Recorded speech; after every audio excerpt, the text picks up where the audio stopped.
minha bússola sempre foi o prazer, sabe? Fazer o que me dava prazer, né? Quando a coisa não me dá prazer, ou me irrita, me enche, eu já desisto dela, né? Então, mesmo não estando ali fazendo as coisas que o sistema esperava que eu fizesse, né? Como artista contemporâneo, pelo menos eu estava feliz e consegui fazer meu trabalho e tendo suporte assim de pessoas também interessadas em mim, assim, né? Que você vê que esse dito mercado, né? Vai muito além, assim, sabe? Tem gente interessada em você, assim, sempre vai ter alguém interessado no seu trabalho.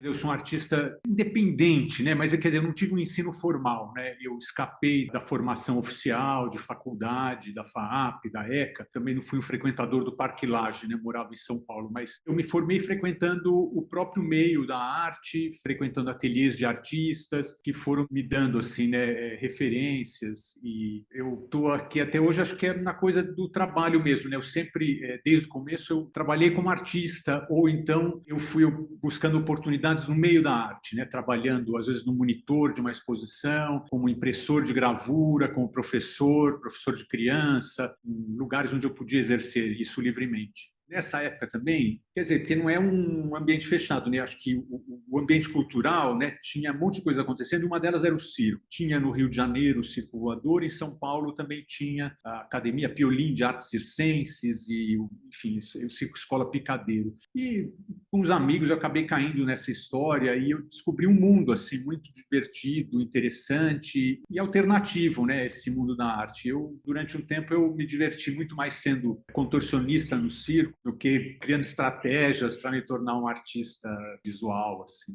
Depois eu voltei, depois eu vi que eu gostava mesmo dessa solidão, né, sem moralizar, né, que é uma solidão, mas essa coisa do artista que trabalha sozinho e cuida do seu sistema ali, né, da sua produção do começo ao fim. Eu trabalhei muito mais com papel, com gravura, com aquarela, com desenho, boa parte do tempo, né? E recentemente eu comecei a entrar mais, expandir meu trabalho para pintura.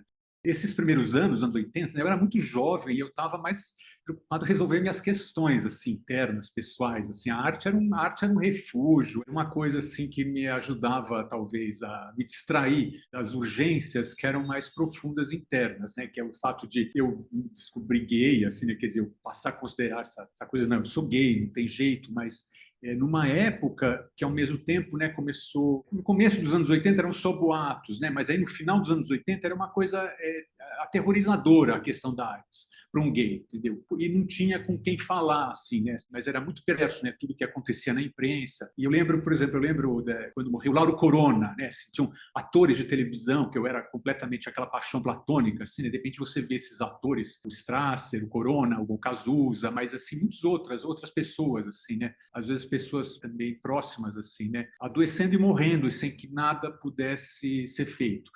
E o outro lado era diferente, né? O outro lado tinha esse otimismo pela liberdade. Então foi frustrante para mim, assim, né? Porque também toda aquela gestação da ânsia pela liberdade, né? Que viria, né? Que a gente via em outros países, né? Uma liberação de costumes e coisa. Quando finalmente começou a acontecer no Brasil, aconteceu sob essa bomba, assim, né? E que não deixava a gente tranquilo, assim, era terrível.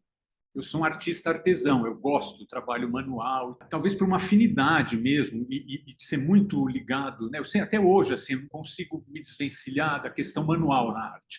E na época, quer dizer, eu percebi ali na técnica da gravura que era um ambiente perfeito para eu acontecer, né? Com o meu imaginário, com o meu desenho, com o meu traço. E aí também isso se juntou com o emprego, assim, né? Eu logo fui encaminhado para um ateliê de gravura da Selma Dafri, uma querida artista e amiga até hoje, assim, mas ela viu que eu poderia ser impressor junto com ela, né? Então ela me pegou para imprimir gravuras, mas é onde eu também fazia o meu trabalho, num momento assim que também era engraçado, que essa dita geração, né, ela estava ali louca se expressando, né, os expressionismos e grandes telas, e eu ali, né, contido e concentrado num espaço menor, assim, né, um espaço físico menor, uma placa de gravura, trabalhando ali questões muito sutis, assim, né, de linha, de tonalidade e tal, mas do conteúdo poético revela-se muito isso, assim, né, essa presença essa sombra, como se fosse um raio-x, assim, né, dessa questão da morte, assim, desse cervo gigante, assim, né, e apesar dessa grandeza, desses chifres e tudo, assim, tava ali morto, né, ou já era uma coisa, como se fala, arqueológica. E essa gravura eu fiquei feliz porque ela apareceu, né, quando eu fiz a exposição, numa galeria que chamava-se Fogo Paulista, que era ligada ao Paulo Figueiredo, que era um galerista